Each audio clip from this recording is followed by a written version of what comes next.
পারেন এটা একটা পরিচিতি সভা, একটা সেরিমোনিয়াল প্রোগ্রাম হয়েছে।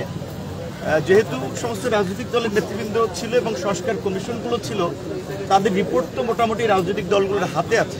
বিভিন্ন রাজনৈতিক দল সেগুলো নিয়ে কিছু কথা বলেছে। তার মধ্যে বিশেষ করে প্রায় বেশিরভাগ রাজনৈতিক দলই ইনক্লুডিং আমরা সহ এই বক্তব্যটি বলেছে যে আওয়ামী লীগ নিষিদ্ধের প্রশ্নে মোটামুটি আমরা সকলেই একমত। তো আমাদের যদি আওয়ামী লীগ নিষিদ্ধে ঐক্যমত থাকে, আমরা চেয়েছিলাম যে আজকের এই মিটিং থেকেই আওয়ামী লীগের বিষয়ে একটা সিদ্ধান্ত হোক, যেহেতু আরও বেশ কিছু বিষয় রয়েছে, যেমন জাতীয় নির্বাচন আগে হবে না, স্থানীয় নির্বাচন আগে হবে। এখানে আপনারা জানেন যে বিভিন্ন রাজনৈতিক দলের ইতিমধ্যেই নির্বাচন কেন্দ্রিক একটা জোট বা অ্যালায়েন্স হয়েছে।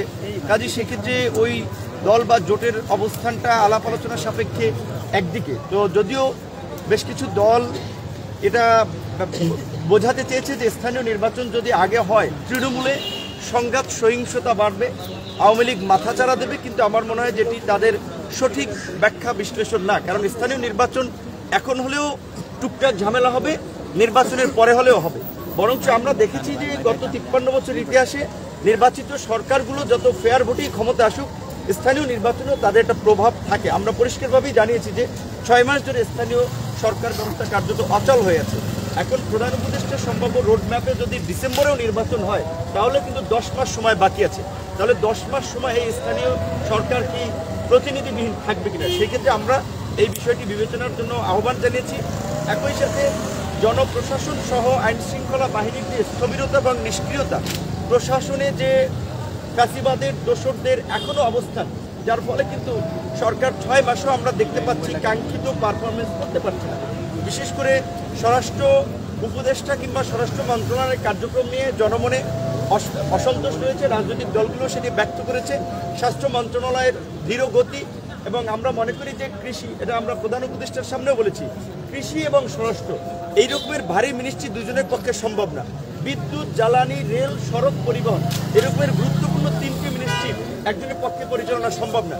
সেই ক্ষেত্রে আমরা বলেছি যে রাষ্ট্র রাজনৈতিক প্রতিষ্ঠান, রাজনীতিবিদদের ছাড়া রাষ্ট্র পরিচালনা সম্ভব নয়। যদিও এই সরকারের সামনেই আমরা বলেছি তাদের একটা প্রবণতা আমরা লক্ষ্য করেছি, রাজনীতিবিদদেরকে বাইপাস করে কিছু কাজকর্ম করা। কিন্তু আমরা বলেছি যারা 5 বছর আগামীতে রাজনীতিতে যুক্ত হবে না, প্রয়োজনে সেই শর্তে অভিজ্ঞ রাজনীতিবিদদেরকে নিয়ে আগামীর কাঙ্ক্ষিত বাংলাদেশ বিনির্মাণে উপদেষ্টা পরিষদ পুনর্গঠন করতে হবে। মোটামুটি এই প্রস্তাবনাগুলোই আমাদের জায়গা থেকে ছিল। এবং সংস্কারের প্রশ্নে প্রধান উপদেষ্টা এটা বলেছে, রাজনৈতিক দল এটা বলেছে আমাদের মতপথের ভিন্নতা আছে, তারা ওয়েবসাইটে সমস্ত প্রস্তাবনাগুলো দিবেন, সেখানে আমাদের যদি কোনো বিষয়ে স্পষ্টতা থাকে সেটাও আমরা জানতে পারবো। তাদের সহযোগী টিম থাকবে।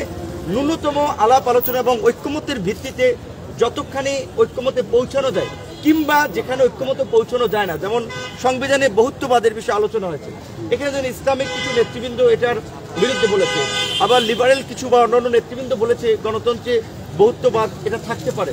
কাজে তাহলে এখানে একটা জায়গা তো পৌঁছে দেবে। সেই আপনার বিষয়টা প্রধান উপদেষ্টার উপরে ছেড়ে দিয়েছেন যে নেগেটিভ অর্থে কর্তৃত্ববাদ হয়। কিছু ক্ষেত্রে লিড দেওয়া, সিদ্ধান্ত গ্রহণের ক্ষেত্রে প্রধান উপদেষ্টা সহ সরকারকে শক্ত ভূমিকা নিতে হবে দেশ, জাতি এবং আগামীর বাংলাদেশ বিনির্মাণের প্রয়োজনে। এই বিষয়ে সকলে মোটামুটি একমত হয়েছে। আশা করি খুব দ্রুতই অফিসিয়াল মিটিংয়ের মাধ্যমে এই সংস্কারগুলোর একটা বাস্তবায়ন আমরা দেখতে পাবো। ধন্যবাদ।